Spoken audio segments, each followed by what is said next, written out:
Eh bien, bonjour à tous, bienvenue sur ce webinaire consacré à Courtisia Crédit Pro et plus particulièrement l'option Data Entreprise Illimitée dont on va parler aujourd'hui, qui est réalisée en partenariat avec la société Card représentée par Mohamed ici présent. Bonjour Mohamed. Ah, on t'entend pas Mohamed, ton micro est... Effectivement, c'est mieux quand on active le micro. Je disais oui, bonjour Anthony, ravi de faire ce second webinaire en ta compagnie. Eh ben, ravi aussi. J'espère que tout le monde va bien. Je vois qu'on a du monde qui est arrivé. On va pouvoir démarrer. Alors, rapidement, on va faire un micro tour de table, parce qu'on n'est que deux. Mais, du coup, Mohamed, je te laisse te présenter en quelques mots. Je suis Mohamed, je m'occupe de tout ce qui est partenariat avec Card et Courtisia est l'un de nos partenaires maintenant historiques. Depuis maintenant 4 ans qu'on collabore sur des sujets Ouais, de data et d'alimentation sur les dossiers destinés aux courtiers professionnels. super. Eh bien, moi, donc, à mon tour, je suis Anthony, le gérant de Fletesia, qui édite donc Courtisia, je vous présenterai après. Voilà, je m'occupe de toute la partie commerciale, stratégique, et puis, bien sûr, je fais ce genre d'événement, comme aujourd'hui. Voilà. Et ben c'est parti. Alors, de quoi allons-nous parler aujourd'hui?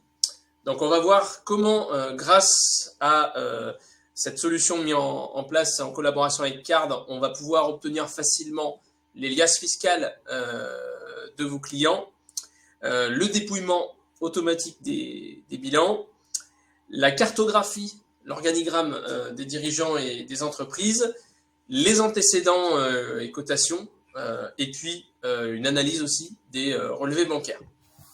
Et l'avantage principal qui est mis en valeur aujourd'hui, c'est justement que toutes ces choses-là, on peut récupérer ces informations en seulement 2 opérations. Ça, c'est la première chose. Donc, voilà, en seulement deux clics, si j'exagère à peine, et surtout en illimité. Donc, on va pouvoir consommer les services sans se poser la question de où on en est dans son forfait. Voilà, c'est les deux principaux avantages qu'on va mettre en valeur aujourd'hui. Alors, présentation rapide des deux sociétés concernées. Donc, Fletesia, nous sommes donc l'éditeur du logiciel Courtisia. La société fête tout juste là, en janvier, ses 11 ans. Voilà, donc on édite des logiciels à destination des secteurs financiers. Donc, Courtisia, crédit IMO pour les courtiers en crédit immobilier, particulier SCI. Courtisia Crédit Pro, dont on parle aujourd'hui, dédié au financement d'entreprises, financement professionnel. Et puis le dernier bébé qui est Serenisia, qui est un logiciel de gestion de patrimoine. Donc il n'est pas question aujourd'hui, mais voilà, vous pouvez vous rendre sur fletesia.com si vous voulez avoir plus d'informations, ou bien sûr nous contacter pour qu'on puisse en discuter si vous avez une activité patrimoniale. Je laisse Mohamed du coup présenter Carl. Card, actuellement, on est tech provider, on propose de la technologie pour tout ce qui va être donc, du financement, par exemple, mais tout ce qui va être aussi donc, data, gestion du risque et gestion de la conformité dans un but d'automatisation. Pour faire un petit résumé de Card, Card à la base était donc un financeur d'entreprise. Il finançait donc la trésorerie, du stock, etc. au niveau des entreprises. Donc elle a été amenée à développer sa propre technologie et donc connaît bien les enjeux en fait de tous les financeurs et de tous les types de financeurs d'entreprise qu'on a pu rencontrer et qu'on a pu nous-mêmes réaliser donc, et monter les dossiers pour financer l'entreprise. Donc on propose divers données qu'on va aller voir plus en détail au fur et à mesure de la présentation, que ce soit basique jusqu'à des insights et des données d'analyse assez poussées. Ok, et merci Mohamed. On y va. Alors, déjà, on va faire un tout petit peu d'histoire, parce que donc Courtisia Crédit Pro est né en 2020, après 2-3 ans de gestation. Donc il n'est pas aussi vieux que Courtisia tout court. C'est né d'un besoin, parce qu'on avait de plus en plus de courtiers en Crédit Pro qui nous ont contactés. Et à l'époque, il n'y avait pas vraiment d'alternative, on va dire. Et en 2021, on a lancé donc le premier partenariat avec Card, avec une première mouture de ce qu'il y a aujourd'hui. aujourd'hui. Mais à l'époque, on s'est heurté à un problème, c'est que vu que ce type de fonctionnalité n'existait pas pour les courtiers en crédit pro, quand on a interrogé les courtiers eux-mêmes sur ce qu'ils voulaient, finalement, ils ne savaient pas vraiment ce dont ils avaient besoin. Ils n'avaient pas le recul nécessaire, ce qui est normal, il n'y avait pas de solution. Et donc, on a mis en place l'outil un peu bon an, mal an, comme on pouvait. Et suite à ça, bien sûr, il y a eu un certain nombre de retours terrain, de retours utilisateurs.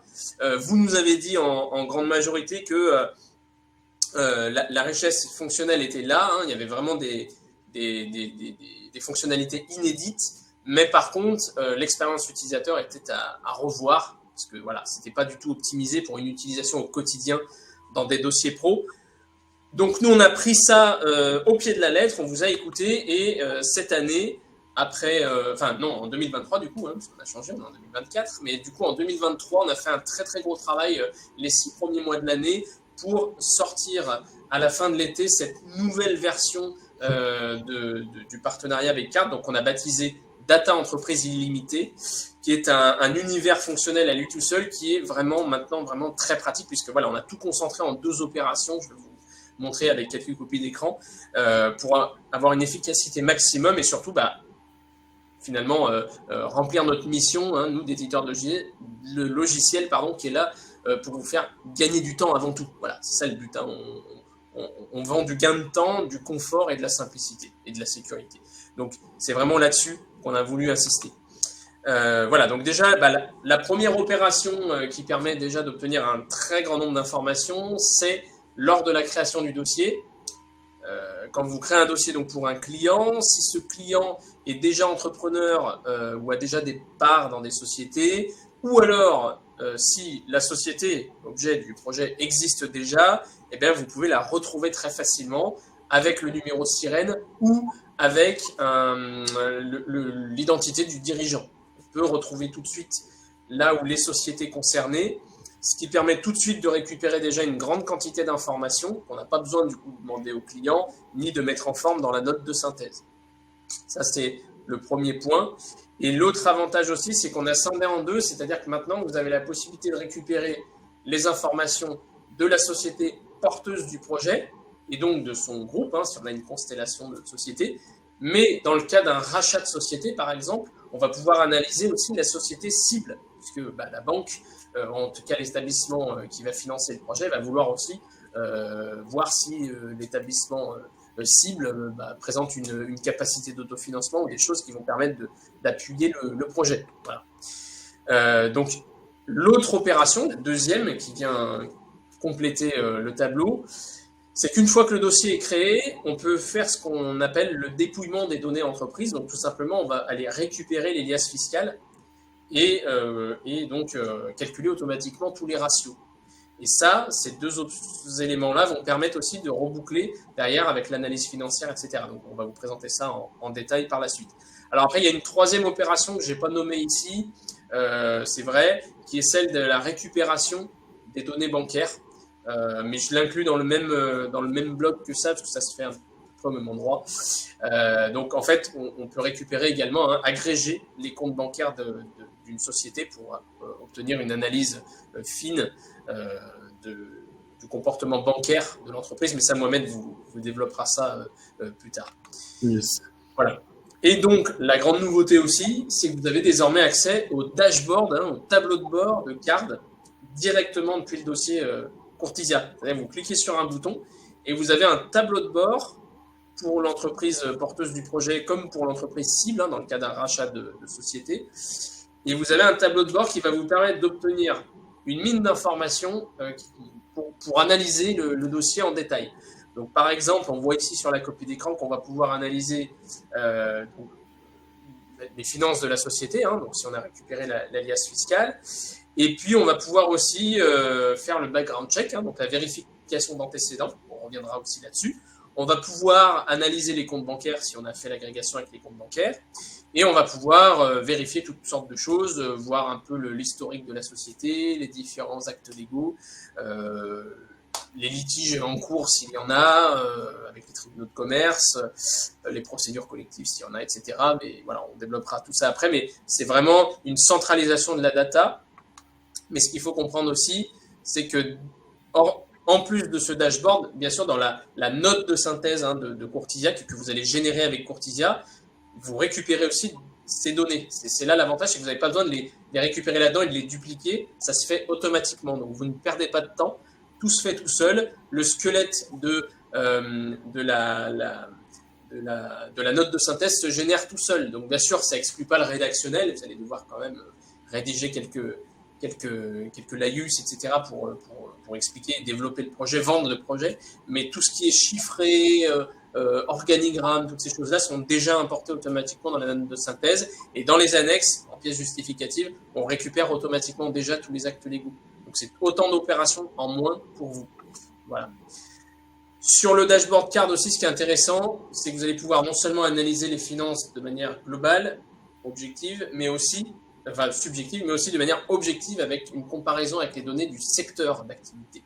Donc on va pouvoir récupérer les données sectorielles à l'échelle nationale, à l'échelle régionale et même à l'échelle départementale. Et on va pouvoir, pour un code NAV donné, vous comparer directement côte à côte les données de l'alias fiscal et du bilan avec les données sectorielles. Donc ça aussi, c'est un gros plus qui permet de gagner encore une fois du temps parce que vous avez tout sous les yeux. Vous n'avez pas besoin d'aller comparer des documents qui ne sont pas au même endroit ou de les imprimer puis de les regarder comme ça. Voilà, tout est fait pour vous faciliter la vie.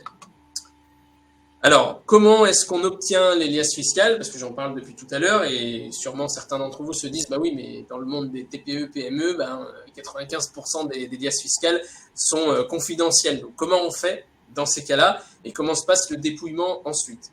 Alors, c'est simple. En fait, l'obtention se fait par deux services. Le premier, c'est le service de la Direction générale des finances publiques. Nous, on vous conseille d'utiliser ce service pour deux raisons. La première, c'est qu'il est illimité. Vous pouvez interroger autant de fois le service, pas de limite. Donc, aucun surcoût. L'autre élément, c'est qu'on obtient les liasses fiscales de manière systématique, c'est-à-dire qu'elles soient confidentielles ou qu'elles soient même pas encore déposées au greffe. En fait, on les récupère quand même, puisque les impôts, eux, de toute façon, ils ont les informations. Ça, c'est aussi un gros avantage.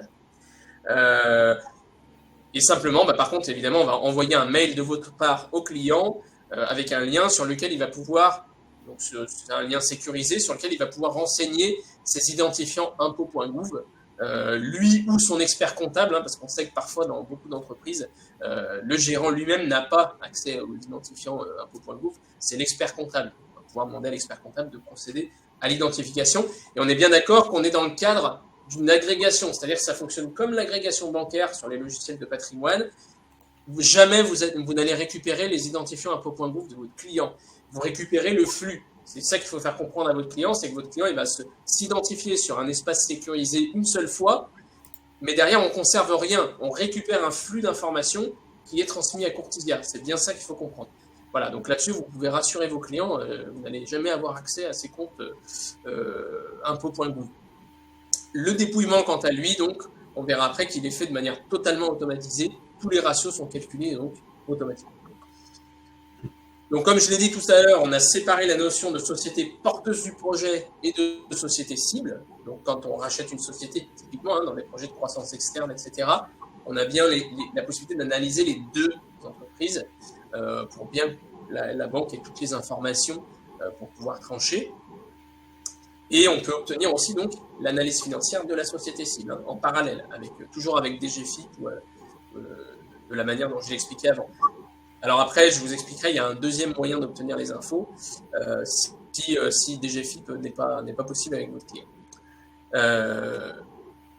Ensuite, donc, l'obtention des liasses, comme je l'ai expliqué, donc, il y a la plateforme DGFIP et l'autre plateforme, ça va être Infogreffe. C'est-à-dire que si votre client ne veut pas, pour une raison X ou Y, ou n'arrive pas à récupérer les identifiants impôts.gouv, alors je dis votre client ou son expert comptable, l'un ou l'autre, si vraiment c'est impossible, on peut passer par Infogreffe, et l'avantage est le même, c'est-à-dire qu'on récupère les liasses, même si elles sont confidentielles, avec l'accord du client, bien sûr, qui reçoit un mail de votre part en bonne et due forme, et il va cliquer sur un bouton simplement pour dire qu'il est d'accord.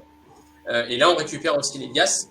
Simplement, l'inconvénient de passer par Infogreffe, c'est qu'on est en pay as you go, ça veut dire qu'à chaque interrogation, on est facturé 5 €. C'est le seul petit inconvénient, s'il en est, puisque 5 €, c'est pas non plus le bout du monde, comme on dit, ça reste raisonnable. C'est juste qu'en priorité, on conseillera de passer par DGFIP. Au moins, vous êtes tranquille, vous pouvez interroger. Quand on a des constellations avec beaucoup de sociétés, ça permet quand même d'aller plus vite. Voilà. Donc, on a en tout cas ces deux services qui permettent d'obtenir la même chose, à savoir les liasses fiscales confidentielles. Et derrière, donc, l'alias en tant que tel, en annexe du projet, donc comme on le voit sur la copie d'écran là, sur un format comptable. Donc ça, c'était pareil, on a tout refait à ce niveau-là, puisque l'ancienne version qui était dispo avant l'été dernier permettait d'avoir des liasses fiscales avec les mêmes informations, mais qui n'étaient pas du tout mis en forme comme il fallait. Donc on vous a écouté là-dessus aussi, et on a fait un format vraiment comptable standard. En fait, on récupère tel quel l'alias tel que fourni par les services. Sur les soldes intermédiaires de gestion, donc voilà, le calcul des ratios se fait automatiquement, et il va ensuite être intégré directement et automatiquement dans la note de synthèse. Donc vous n'avez pas besoin de le faire. Là aussi, le gain de temps est maximal. Vous avez juste renseigné des identifiants et c'est magique. Les SIG se rentrent automatiquement en général sur les 3 dernières années, si bien sûr il y a au moins 3 bilans. Et après, bien sûr, les années suivantes, vous faites votre prévisionnel. C'est-à-dire que là, aujourd'hui, on arrive jusqu'à 2022, voire 2023 pour certaines sociétés un peu pressées qui auraient déposé déjà les comptes. Et du coup, derrière, vous allez pouvoir, à partir de 2023, 2024, 2025, faire votre prévisionnel à côté. Mais comme ça, la banque peut vraiment avoir la continuité. Donc, c'est automatique. La partie cartographie et cotation aussi automatisée. Donc là aussi, on a un vrai gain de temps. C'est-à-dire que vous récupérez donc tout l'organigramme des sociétés, des dirigeants en automatique. Et celui-ci vient se reporter directement dans la note de synthèse. Vous pouvez le retoucher, c'est-à-dire que si le graphique est un peu, parfois, il n'est pas forcément hyper lisible, il manque, c'est un peu trop rapproché, vous pouvez glisser avec la souris pour séparer un peu les sociétés, et vous photographiez, et ça s'intègre automatiquement dans la note de synthèse. Donc là, c'est pareil, pas besoin de se faire l'organigramme à la main, c'est quand même confortable. Et on va pouvoir, donc, via le dashboard de Card, donc, faire le check background, donc c'est-à-dire vérifier les antécédents. Et par exemple, donc là, bien sûr, on a une copie d'écran avec un exemple d'un ensemble de sociétés qui présentent un problème et pour lesquelles il y a de fortes chances pour que le dossier soit retrouvé dans n'importe quel établissement bancaire. Ça vous permet tout de suite de savoir si ça sert à quelque chose de travailler sur le dossier, plutôt que de passer 3 semaines sur un dossier, le transmettre aux banques et puis que les banques vous retournent fin de non-recevoir en vous disant que non, la société présente un problème, il y a un fichage de France, il y a une procédure collective, il y a un appel des avoirs, il y a un problème avec le blanchiment LCBFT, enfin toutes ces choses-là. Tout ça, c'est des choses qu'on est capable de détecter. Donc, je laisserai Mohamed développer cet aspect-là après. Mais voilà, on peut détecter toutes ces choses-là pour avoir quand même une information très très très fine sur la manière dont les banques vont voir les sociétés qui vont porter le projet. Et sur la partie donc agrégation bancaire, donc même principe que pour DGFIP, Infogreffe, etc. Enfin, DGFIP, on va envoyer un lien de votre part au client qui va se connecter en fait sur une interface card sécurisée. Il va indiquer donc ses établissements bancaires, ses identifiants bancaires, avec une connexion en 2 temps, authentification forte, etc., enfin, comme l'exige la loi DSP2. Et derrière, une fois qu'il aura mis ses identifiants, en aucun cas vous n'allez les récupérer. Ça aussi, vous pouvez le dire à votre client. En aucun cas, vous récupérez juste le flux qui en est extrait, à savoir, comme l'autorise la loi DSP2, les 90 derniers jours, je crois, Mohamed, de transactions, enfin tous les mouvements. Ça dépend des banques aussi. Comment? Je dis ça dépend des banques. Ouais, souvent c'est des banques. Au maximum, c'est les 90 derniers jours. Ça, c'est la loi européenne DSP2. Et donc, vous récupérez donc tous les flux. Et ensuite, vous avez une analyse fine, à la fois sur le dashboard card, donc de tous les flux. On a les flux de trésorerie, on a les transactions cash, on a les saisies sur compte, des choses comme ça. Donc, Mohamed développera tout à l'heure. Et on va aussi avoir un document qui va être généré automatiquement en PDF dans les annexes du dossier, dans Courtisia, pour pas que vous ayez à reporter à la main les choses. Encore une fois, là aussi, on essaie de vous faire gagner un maximum de temps. Voilà, et puis je vais laisser le bâton de parole à Mohamed pour développer un petit peu plus la technologie card et vous expliquer comment est-ce qu'ils vont chercher tout ça et surtout comment est traitée la donnée derrière. Yes, merci Anthony. En effet, d'abord je voulais revenir un petit peu sur Card et le fonctionnement même en fait et la logique que nous on a depuis le début du développement de la technologie et de l'API, parce que derrière ça la technologie c'est une API qu'on a fournie et qui permet de communiquer avec Courtisia.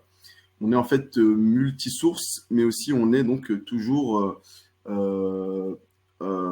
récupération de la donnée à la source. Pour deux bonnes et simples raisons. C'est la première pour la viabilité de la donnée, c'est-à-dire qu'on va chercher la donnée à la source, des sources en fait qui sont viables comme l'INPI, comme la direction, la DGFIP, comme Infogreffe, parce que ce sont des sources où la donnée sera toujours correcte et qu'on a pu constater de par nous-mêmes. Et la seconde raison, c'est pour le UX, pour l'expérience utilisateur. La personne, au lieu de, par exemple, récupérer ses relevés bancaires, de les imprimer, de les envoyer par courrier ou bien de les envoyer par PDF, on va lui envoyer un connecteur où il va directement connecter son compte bancaire et les données sont récupérées de manière automatiquement. Donc, ce côté-là, multisource et aussi côté UX qui permet juste via des logins de récupérer la donnée. Le but étant de faciliter la tâche aux clients, même si ce sont aussi parfois des habitudes qui doivent être prises et qui sont de plus en plus communes. Et aussi permettre à l'utilisateur d'accélérer aussi son financement en se disant je vais pouvoir partager mes données directement via mes logins, via ma connexion au compte bancaire, via ma connexion à DGFIP, je récupère les données directement. Donc, de la même manière qu'on fait pour au-delà même de la demande de la connexion à l'utilisateur, on peut aller chercher les données sur différentes sources, typiquement pour les bénéficiaires effectifs. On va les chercher auprès d'Infogreffe, on va les chercher auprès de l'INPI, et on fait des croisements de données pour voir si la donnée est viable. Donc, tout ce travail qui est fait au niveau de la donnée, mais aussi au niveau des sources de connecteurs, c'est un peu le principe même de la logique que nous, on a réalisé à travers la technologie. C'est pour ça qu'on peut assurer justement des données assez complètes, car multi-sources, et justement toujours mis à jour à travers des synchronisations qui peuvent être programmées, c'est pour ça qu'elles sont toujours actuelles, et organisées car il y a un travail de cleaning de la data qui a été fait par nos data scientists et par nos développeurs qui va permettre d'avoir la donnée complète à disposition et prêt à l'utilisation. Donc pour revenir un petit peu sur le côté cartographie de l'entreprise, donc la cartographie de l'entreprise, elle permet de voir tous les liens de gérance des dirigeants, mais aussi de voir tout ce qui peut être compromettant. Donc c'est la liste qu'on va avoir. On va avoir premièrement toutes les faillites, toutes les procédures collectives, mais aussi on va aller voir tous les éventuels bénéficiaires effectifs qui sont blacklistés sur les listes des gels des avoirs, sur le blanchiment d'argent, sur le financement des terrorismes, au niveau gouvernemental, au niveau français, à ce niveau-là. Et aussi on va avoir tout ce qui va être nationalité des bénéficiaires effectifs sensibles. Typiquement, le bénéficiaire effectif est russe, il y aura un red flag. Il est iranais, il y aura un red flag. Ce sera pas un red flag, mais ça sera remonté comme information. La décision finale vous appartient toujours pour pouvoir constituer le dossier.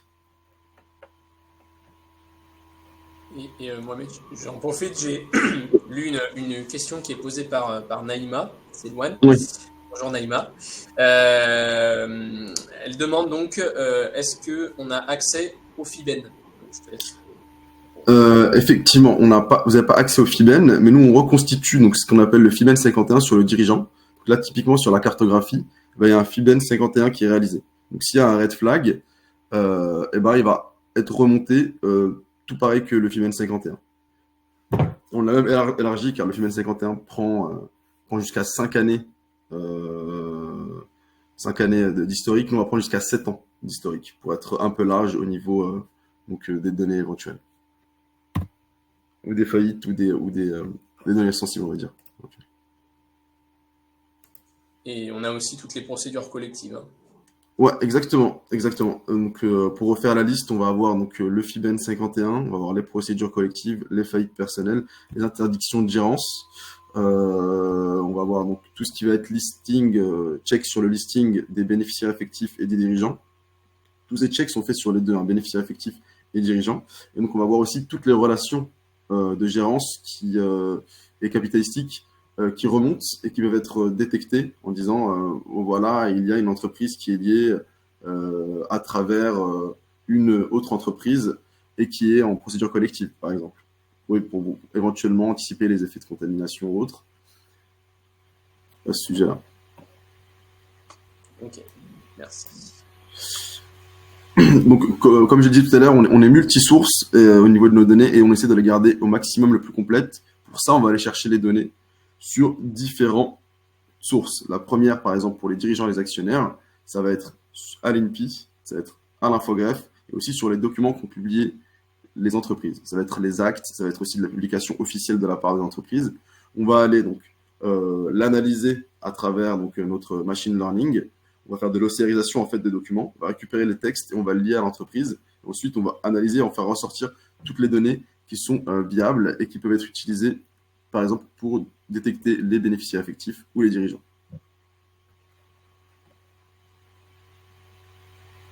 Et du coup, Naïma rajoute une question. J'en profite. Alors, après, on répondra en bloc à toutes les questions s'il y en a à la fin, mais donc là, c'est le sujet, j'en profite. Oui, ouais, bien sûr. Alors, donc, du coup, votre scoring risque a-t-il été reconnu par la Banque de France et la CPR? Non. Je me demande s'il y a des scorings qui sont reconnus par la BDF ou la CPR. Je serais ravi de savoir quel score peut être accrédité. Étant donné qu'en fait, la Banque de France et la CPR, depuis la politique de l'open data, hein, donc, depuis maintenant 2018, le gouvernement a choisi cette politique de mettre à disposition beaucoup de données sur les entreprises de manière assez libre.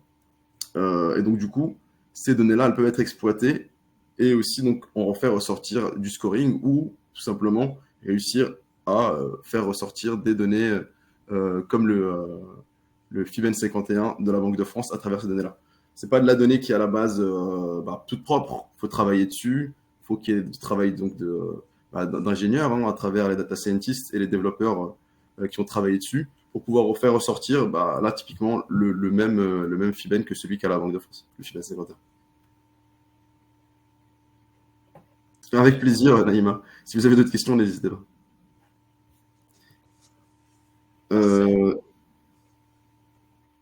Donc, liste exhaustive. Donc, je disais, donc, effectivement, donc, différentes sources, l'INPI, l'infographe et les différents documents pour avoir donc, le maximum de sources viables récupérées et pouvoir à la fin avoir une liste exhaustive donc, des dirigeants et des actionnaires. Pareillement pour les états financiers. Donc, les états financiers, on va les récupérer de différentes manières. Donc, l'INPI lorsqu'elles sont publiques, l'infographe lorsqu'elles sont confidentielles, et lorsqu'elles ne sont ni déposées confidentiellement ni publiques, on a un connecteur, donc le connecteur impôts.gouv, qui va aller demander donc l'autorisation au client final si il souhaite partager donc sa liasse fiscale. Ça permet de faciliter en fait le partage et ça, comme je l'ai dit tout à l'heure, ça permet aussi d'assurer la viabilité de la liasse fiscale. C'est-à-dire que le taux de fraude est à 0% si la personne partage à travers impôts.gouv, car il y a différents checks sur le SIREN, sur l'entreprise qui sont réalisés lors de la connexion. Et donc, on récupère l'alias fiscale et d'autres éléments. En l'occurrence, on peut récupérer donc, à travers impôts.gouv l'attestation de régularité fiscale, qui peut être très utile pour avoir donc, une notion sur la dette éventuelle la dette fiscale de l'entreprise. Aussi sur donc, tout ce qui va être TVA, donc collecte de TVA et TVA déductible. On peut les récupérer, ça aussi. Donc ces données-là peuvent être utiles pour avoir un peu une vision plus exhaustive de la situation financière de l'entreprise. Analyse des relevés bancaires. Donc, pareillement qu'avec le connecteur impôts.gouv, on envoie un lien au client, on lui demande de partager donc, ses relevés bancaires. Donc, à travers ces relevés bancaires, il va y avoir un travail d'analyse. Le travail d'analyse va être opéré sur différents aspects, et ce sont les aspects qui sont des critères qui sont toujours basés sur les critères de la banque. Donc, ça va être des avis de tiers détenteurs, ça va être des découverts un peu trop importants, du retrait en cash un peu trop important. Ce genre de données vont être remontées de manière automatique sans que vous ayez à analyser donc, toutes les lignes de transactions qui ont été faites sur les 4 derniers mois. Et donc, toujours basé sur les critères donc, bancaires, critères de sélection bancaire. Donc, pour résumer un peu, j'essaie de résumer toutes les données qu'on pouvait fournir à travers l'API.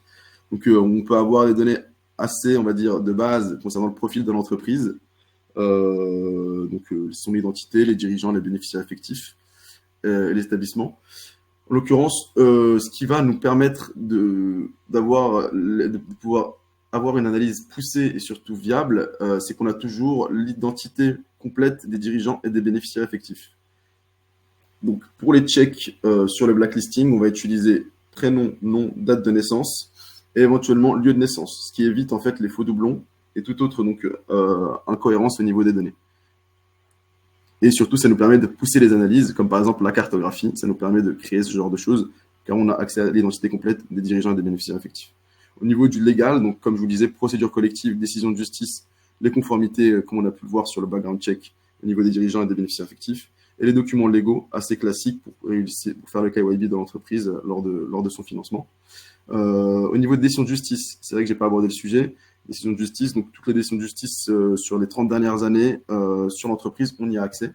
Et on développe justement un insight, pour le coup, qui va permettre de résumer la décision de justice et de pouvoir y afficher s'il y a eu, d'y afficher le verdict et d'y afficher s'il y a eu condamnation dans l'entreprise. Ça permet de savoir un peu le passif au niveau passif judiciaire de l'entreprise.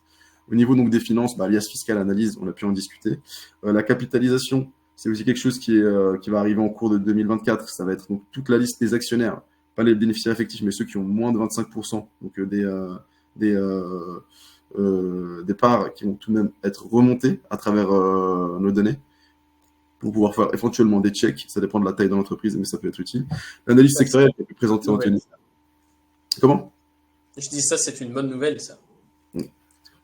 Et donc l'analyse sectorielle qu'a pu présenter Anthony plus amplement sur le côté comparatif avec les pairs, et aussi pour tout ce qui peut être business plan lors de la création d'entreprise, très utile pour savoir où se situe donc l'entreprise et son business plan, et savoir s'il est crédible par rapport à son secteur et sa zone géographique. Dernier volet, ça va être la réputation. Donc la réputation, c'est ce qu'on appelle les signaux faibles, mais qui peuvent être utiles, car retrouver par exemple une entreprise dans les Panama Papers, on va réfléchir avant de la financer tout de même. Donc c'est quelque chose qui a été développé l'année dernière, et donc du coup on essaye de l'améliorer au fur et à mesure. Donc le web impact, ça va être aussi le côté donc réseaux sociaux,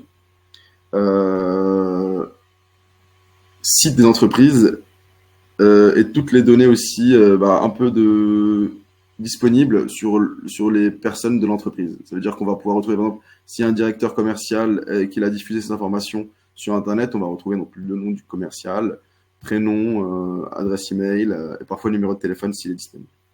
Et donc les marques qui ont été déposées en dernier lieu. Donc, pour rappel, toujours actualisé, hein, on met à jour nos données quasi quotidiennement. Et surtout que les données peuvent être mises à jour par votre initiative en créant des synchronisations. Les synchronisations permettent de mettre à jour les données et de maintenir en fait l'actualisation des données de l'entreprise, ce qui permet par exemple du monitoring pour des use cases, par exemple plus de banques avec lesquelles on travaille.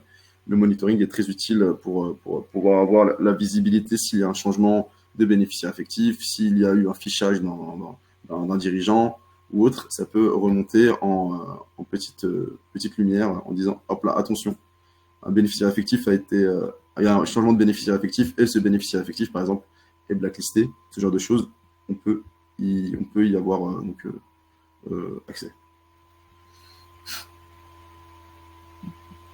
Alors, j'ai une question de Ludovic. Bonjour Ludovic. J'espère que vous allez bien.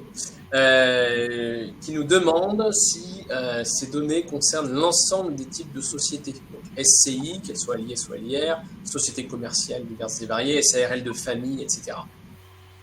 Oui, ça concerne tous les types de sociétés. Il y aura les associations. S'ils ne sont pas commerciales, si elles n'ont pas de sirène, on ne va pas y avoir accès. Sinon, ça concerne tous les types de sociétés. Après, les types de sociétés, tous les types de sociétés n'ont pas les mêmes obligations. Typiquement, une société individuelle n'aura pas les mêmes obligations qu'une SAS. Donc forcément, il y aura forcément moins de données sur une société individuelle, étant donné que l'entreprise individuelle a beaucoup moins d'obligations. Typiquement, dépôt de liasse fiscale ou autre. Donc une question pour toi, éventuellement, Anthony. Est-ce que c'est une option supplémentaire à prendre sur le logiciel? Alors oui, c'est une option. Je propose de développer ça juste à la fin, l'aspect commercial tarifaire pour ceux que ça intéresse. Mais effectivement, oui, c'est une option. Ouais. Et donc, en dernier slide, j'ai voulu rappeler ce qu'on a pu faire depuis notre dernier webinaire avec Anthony, donc le septembre 2023. On a pu ajouter donc, les bilans consolidés et leur analyse. Donc, maintenant, à travers les différents connecteurs, impôts.gouv, Infogreffe et INPI, on peut avoir donc, accès aux bilans consolidés plus avoir leur analyse, donc le dépouillement de l'alias fiscal. L'amélioration des données et réputation. Donc, on récupère les différents articles de presse qui ont été publiés sur l'entreprise, mais aussi sur les dirigeants ou les bénéficiaires effectifs. Donc, on y a ajouté les noms commerciaux ou les noms d'enseignes, c'est-à-dire qu'il va y avoir un multiple combinaison entre dirigeants, bénéficiaires effectifs, noms commerciaux et noms d'enseignes, afin d'avoir un peu la couverture maximale, à savoir ce qui a été publié sur l'entreprise. Accès à l'identité titulaire du compte bancaire connecté.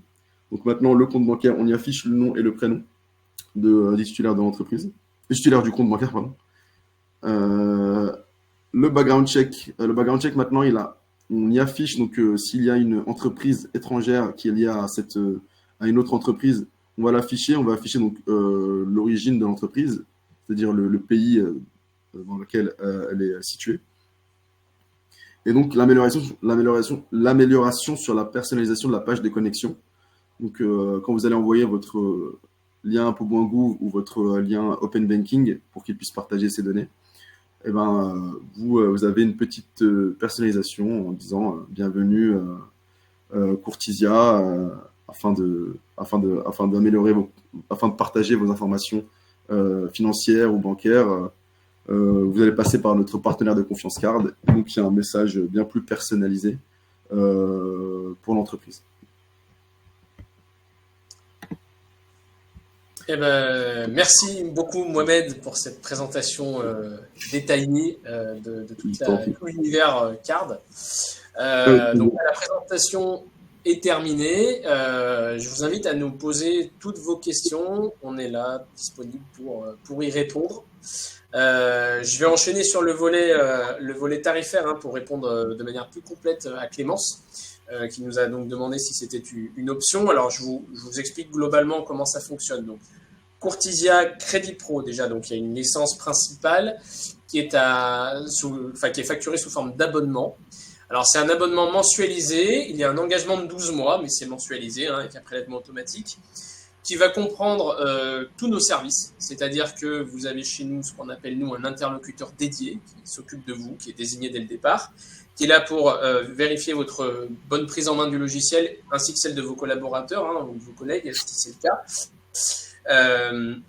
La formation sur les outils est comprise, c'est-à-dire que quand vous avez besoin d'une formation ou de former un nouveau collaborateur entrant, vous nous demandez, c'est compris dans le prix. Il n'y a aucun surcoût pour la formation. C'est réalisé en visio, à distance, avec un partage d'écran, et c'est interactif. Ce n'est pas des formations académiques bêtes et méchantes que vous devez suivre impérativement. On vous demande ce que vous voulez faire avec l'outil et on vous forme en fonction de ce que vous voulez faire, vous, et de vos besoins.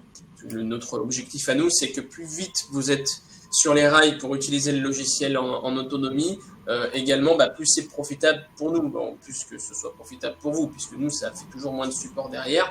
Donc évidemment, on a tout intérêt à ce que tout le monde utilise le logiciel le plus vite possible. Ça, c'est la première chose.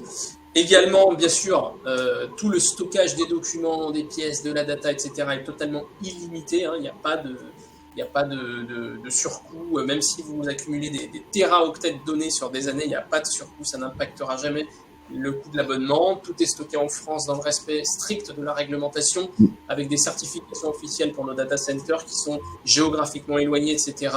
Et on a des systèmes de sauvegarde qui respectent la réglementation. Et également, bien sûr, un strict respect du RGPD, cela va de soi.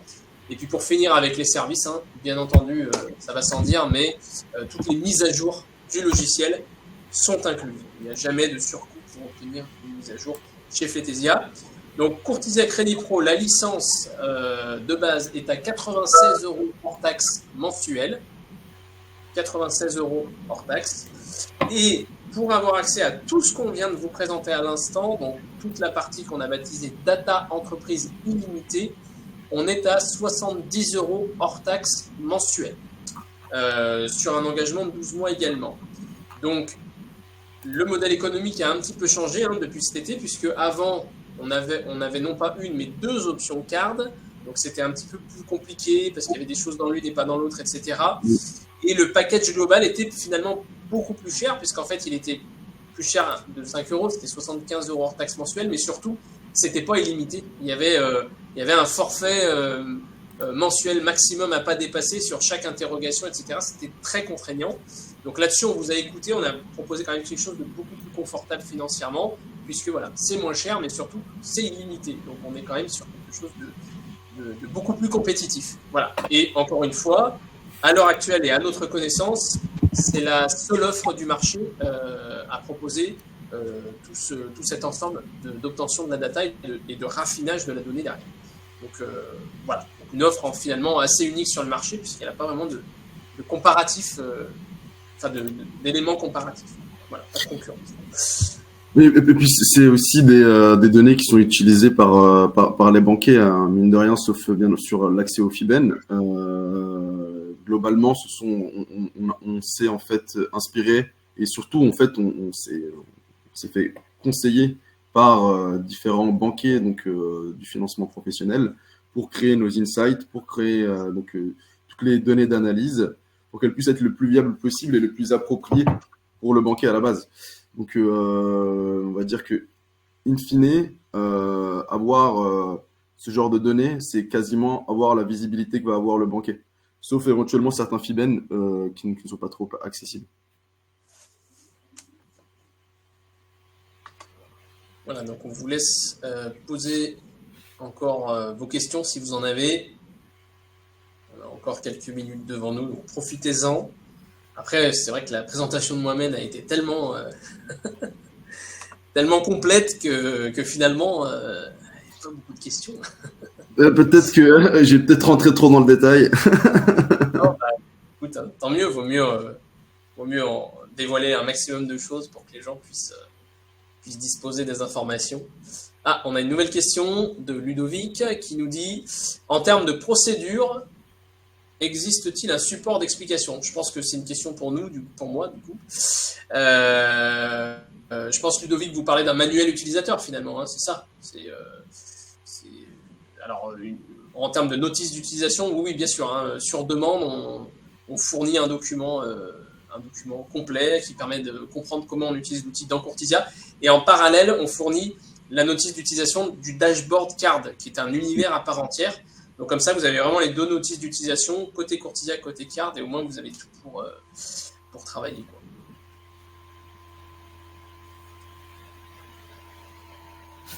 Très bien, mais on a Martial donc, qui nous dit, qui nous remercie pour la présentation et qui nous dit qu'il n'a pas de questions. Tu vois, Mohamed, ça a été une efficacité redoutable. Donc merci Martial, merci à vous pour votre présence. Merci Naïma aussi. On a quelqu'un qui est en train de peut-être rédiger encore une question. On va attendre. On a Anthony qui nous félicite. Bonjour Anthony, qui nous félicite pour cette belle synergie. En effet, ça a mis du temps à se mettre en place.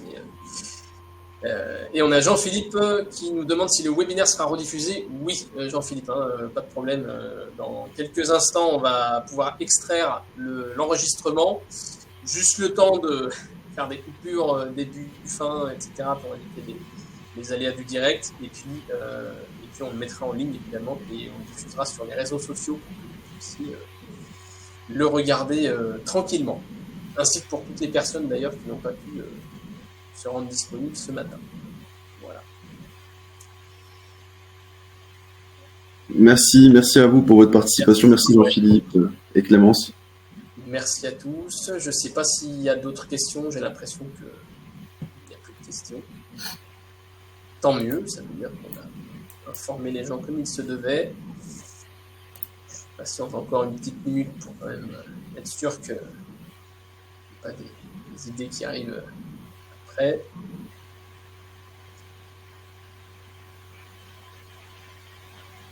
Et bien sûr, Anthony, oui, on pourra envoyer donc le replay, hein, donc vous pourrez le présenter à votre équipe. Je crois qu'il n'y a plus de questions. Donc, écoutez, je vous remercie à tous hein, de vous être rendus disponibles ce matin pour assister à ce webinaire. Mohamed, peut-être que tu as un petit mot de la fin. Merci à vous tous pour votre participation et puis le partenariat avec Courtisia est prêt pour durer avec toutes les données que nous on va apporter à Courtisia pour apporter un maximum de valeur. Donc on a toujours cette envie d'améliorer les services et d'améliorer nos données en général pour qu'on puisse faciliter au maximum le travail du courtier au quotidien, qu'il puisse, on va dire, s'accorder plus de temps à discuter avec son client du projet qu'il souhaite réaliser qu'à récolter les données et à les analyser. C'est un peu l'objectif de ce qu'on souhaite faire avec ce partenariat. Eh ben, objectif partagé, bien évidemment. Parfait, c'est mieux d'ailleurs. Ouais. Merci en tout cas, merci Mohamed, hein, bien sûr, et puis merci à tout le monde. Il ne nous reste plus qu'à vous souhaiter une excellente journée, une bonne fin de semaine, meilleurs vœux pour ceux aussi que j'ai pas vu depuis le début de l'année, hein, parce qu'on a oublié. Une bonne année 2024 à tous, avec la santé bien sûr, et puis surtout beaucoup de business. Et puis, je vous dis à très bientôt. N'hésitez pas donc à nous contacter. Je vais remettre les coordonnées, mais je pense que la plupart des gens les ont, puisque vous avez trouvé. Je vais remettre les coordonnées quand même. Hop, voilà. Pour ceux qui veulent. Donc voilà, n'hésitez pas à nous appeler à ce numéro ou bien nous envoyer un mail ou vous passez par le site internet fletesia.com pour demander à être recontacté quand vous le souhaitez. Voilà. Merci bien, bonne journée. À bientôt. Merci, bonne journée.